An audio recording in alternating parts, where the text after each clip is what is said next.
The Philadelphia Story by Philip Berry is Commonweal's third show of the season, directed by one of Commonweal's favorite guest directors, Michael Bigelow Dixon. This play is basically Shakespeare's A Midsummer Night's Dream, reset in America and recalibrated for high society. On the night of the summer solstice in Philadelphia, there are mistaken identities, midnight madness, and morning after regret as three men and a woman become entangled and enlightened. It's a classic comedy of manners where passions and society collide. And the play ultimately asks, is change really possible in our lives? And then it shows how self-discovery can arise from group confusion. Watching this play is like watching a person grow up in the course of 2 hours. The play takes place during the late 1930s, which was an incredibly elegant era, and I get to wear some fabulous costumes. Amanda McGee, our costume designer, made beautiful choices in dresses that she put together that are on the bias cut with silks and satins, and the men look absolutely amazing, very dapper, down to their vests and their ascots, even the little bits of jewelry and frippery that we get to wear toward the end of the show. She really captured the style of the late 1930s in a most elegant way.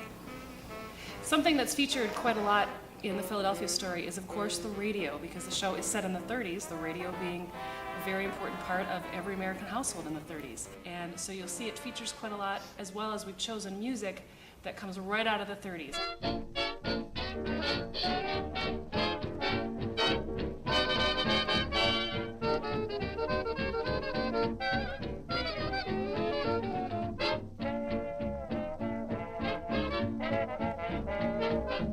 Because there's a lot of great big band music.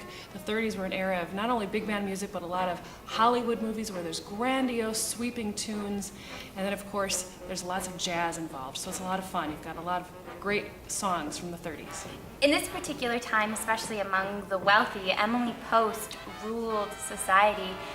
Appearances were everything, to what one wore, to how one had their hair styled, even how to be a proper house guest.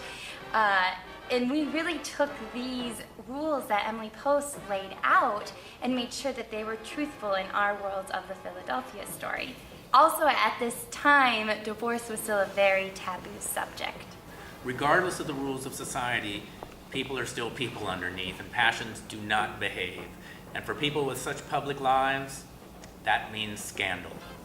I play Mike Connor. He's a tabloid journalist who is sent to cover Tracy Lord's impending second wedding and sort of get all the dirt on her.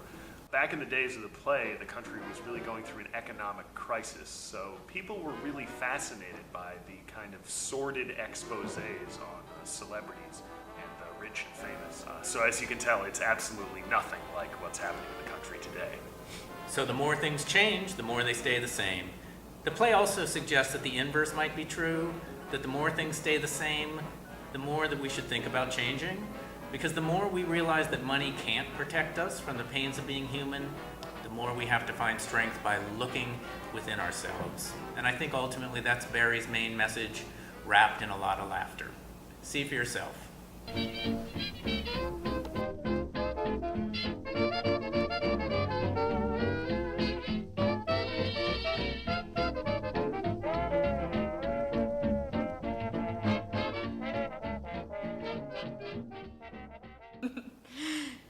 Is it recording? It is. Oh.